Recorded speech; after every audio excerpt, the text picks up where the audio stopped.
With seating for up to 7, a sleek retro modern design, and over 500 kilometers of range, the 2026 Hyundai IONIQ 9 is sure to turn a few heads.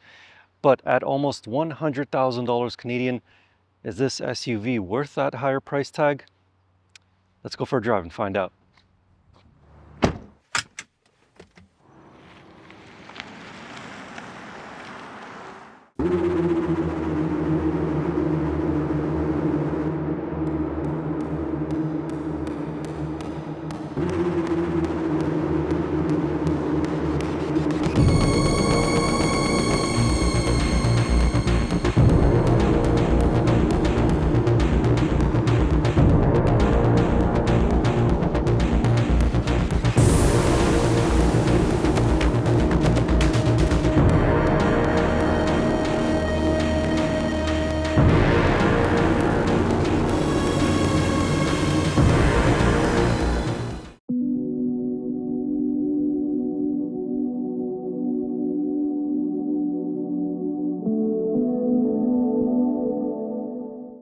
You can get the IONIQ 9 with 3 different powertrains: rear-wheel drive, all-wheel drive, and all-wheel drive plus. The rear-wheel drive produces 215 horsepower, the all-wheel drive 303 horsepower, and this all-wheel drive plus produces 422 horsepower with 516 pound-feet of torque. Now, of course, it is a heavy 3-row SUV. The rear-wheel drive is just over 2.5 tons, whereas this all-wheel drive plus model with the calligraphy trim is a little over 2.7 tons. But because it is electric, it has punchy acceleration. 0 to 100 kilometers an hour gets taken care of in about 5 seconds. At least when you switch the car into sport mode, that's when you get the more snappy acceleration. The accelerator pedal is much more instant and more responsive to your inputs. Whereas in the comfort mode, there's a bit more of a delay built into it. So you can put your foot all the way down, but then the power delivery is much more gradual and not as immediate as it is in the sport mode. I think this is fine though in the comfort mode, because either way, you don't really want neck snapping acceleration. If you do, then just leave it in sport mode all the time. The rest of the driving experience of this IONIQ 9 is very easy and calming. In fact, from behind the steering wheel, it almost feels like as though it's a minivan. It feels big. The steering is on the slower side, so you do need to turn it a little bit more than you would in some other SUVs, and the suspension is also soft, so it does allow for a bit more body roll. Also, if you go through a corner at higher speeds and you hit a particularly big bump, then the back end tends to wobble just a little bit. This is something that I've noticed with some other Hyundai SUVs like the Palisade. Now, I'm not saying that you'll lose control, it doesn't feel like as though you are, but it's just a bit of an unsettling feeling. Otherwise though, the battery that's in the floor keeps the center of gravity nice and low, so the car does feel a bit more planted through corners than, again, the Hyundai Palisade, for example. At the end of the day though, the way that this SUV drives is perfectly fine for what it is, because it's not an IONIQ 9N. At least, not right now. I don't know, maybe Hyundai will make one, who knows. But this is a family SUV, and it's easy to drive, and again, very calming to drive as well. And you will be driving for quite some time because it is rated for up to 539 kilometers. In fact, all trims of the IONIQ 9 are rated to have at least 500 kilometers of driving range. Of course, this number greatly depends on your driving style, the ambient temperature, climate control usage, whether or not you drive in a hilly area or on a flat area. There are just so many factors to the driving range. For example, with my driving style, every time that I charge up the 110.3 kilowatt hour battery pack to 100%, the car is estimating over 600 kilometers of driving range. That's not too bad. This is also the first, I think, Hyundai vehicle to have the NACS plug. That's more commonly known as the Tesla plug. So you can take this car to any Tesla supercharger and use their charging system. Or if you want to use a regular CCS combo charger, it does come with an adapter that you can put in the back. And of course, it also has another adapter for level 2 charging. The battery can be recharged at a rate of up to 350 kilowatts. From 10% to 80% at that rate, Hyundai says it'll get recharged in just 24 minutes. From a more common 50 kilowatt DC charger, it'll take a little over an hour and a half. From the fastest level 2 charger, 10% to 100% will take about 10 hours. Like all other electric vehicles, the Hyundai IONIQ 9 uses regenerative braking to recoup energy and slow down the big and heavy SUV. It has levels 0 through 3 along with iPedal, which is Hyundai's one-pedal mode, and an auto regen mode. The iPedal performs well with smooth stops and equally smooth acceleration. The auto mode changes based on other factors such as descending down a hill or a vehicle ahead of the IONIQ 9. If the vehicle ahead slows down, more regen braking is automatically applied. If the vehicle ahead maintains a constant speed, little to no regen braking is applied.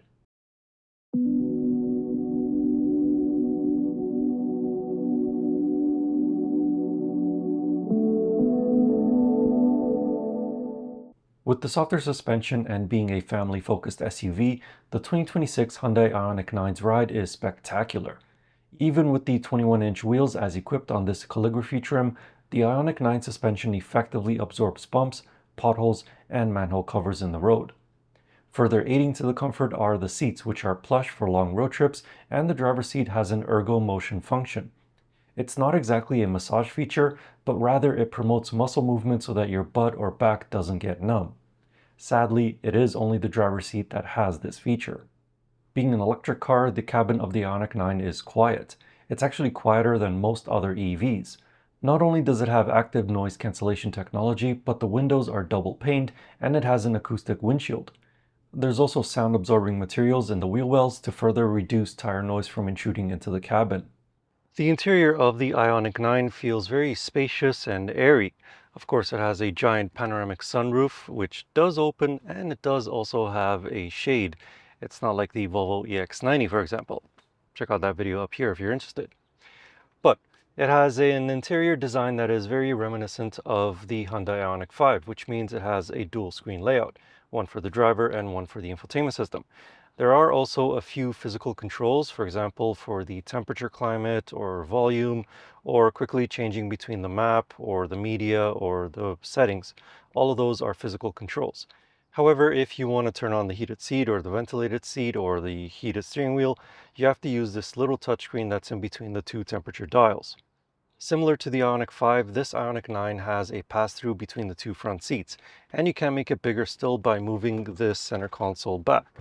Thing is though, I'm not a big fan of this because if there's something on the passenger side and you take a corner a bit too quickly, it can roll into where your feet are, so it can get in the way of driving.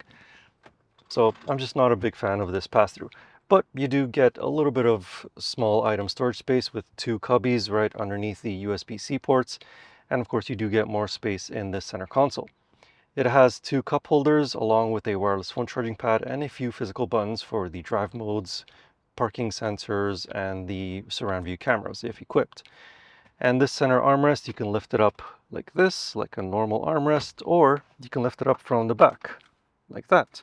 As for space up here in these front seats, there is of course plenty of it. I am 6'4" in height and I have no issues with legroom and no issues with headroom. The shifter that protrudes from the steering wheel stalk is a little bit close to my knee, but it's not actually touching, so it doesn't get in the way of me driving this IONIQ 9. So all in all, a spacious SUV up here in the front seats. Now let's go check out the second row. One thing you have to be mindful of is that these back doors are longer than the front doors. So if you swing them out too wide, you could hit the car next to you. Just something to be aware of.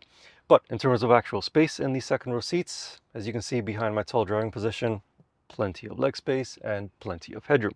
Now, of course, this seat is pushed all the way back, so if I'm generous, I can give the third row a bit more space. But even when it's a little bit further up, my knees are not touching the back of the front seat. Just like the front seats, these back seats can also recline. However, they don't have any sort of button that you just press once and then they get into their full recline mode. Instead, you have to manually adjust every single adjustment feature on the seat to get it to fully recline. But regardless, at least they can do it. Of course, you can get the IONIQ 9 with bench seats instead, but this one being the top spec calligraphy trim, these captain's chairs are power operated. And of course, they do have adjustable handrests, and there's also sunshades back here. So yeah, pretty spacious in the second row.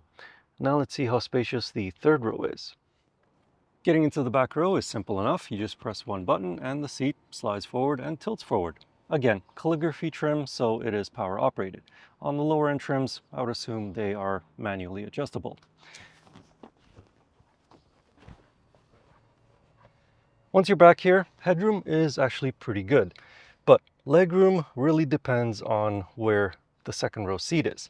Right now, it's not quite all the way back, but it's not quite all the way forward, and as you can see from my tall height, not the greatest. Shorter individuals, I'm sure you'll have a little bit more space, but again, it all depends on where this second row seat is, whether you have enough space in this third row or not. There are USB-C ports, and you can tilt these third row seats. Again, power operated because it is the top spec calligraphy trim. Now let's talk cargo. Behind the third row seats, the Hyundai IONIQ 9 has 620 liters of cargo space. That's quite a bit actually.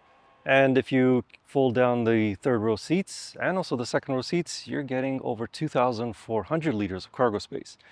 And because it is the calligraphy trim, both the third row and the second row are power operated, and the buttons are right here in the trunk, making it very easy for you to fold them down or raise them back up. However, if you notice, the trunk opening is a little on the small side compared to some other big boxy SUVs. And the reason why is because of aerodynamics. If you look at the car from side profile, you'll notice that the roof slopes down. This makes it for better aerodynamics, but it does unfortunately make the cargo opening a little bit smaller. So be mindful of that. Underneath the floor, you will find just a little bit of space, but you do get more space in the front because it has a trunk, a frunk. 52 liters is what you'll find, and you'll also find a tire repair kit there. This car does not have a spare wheel.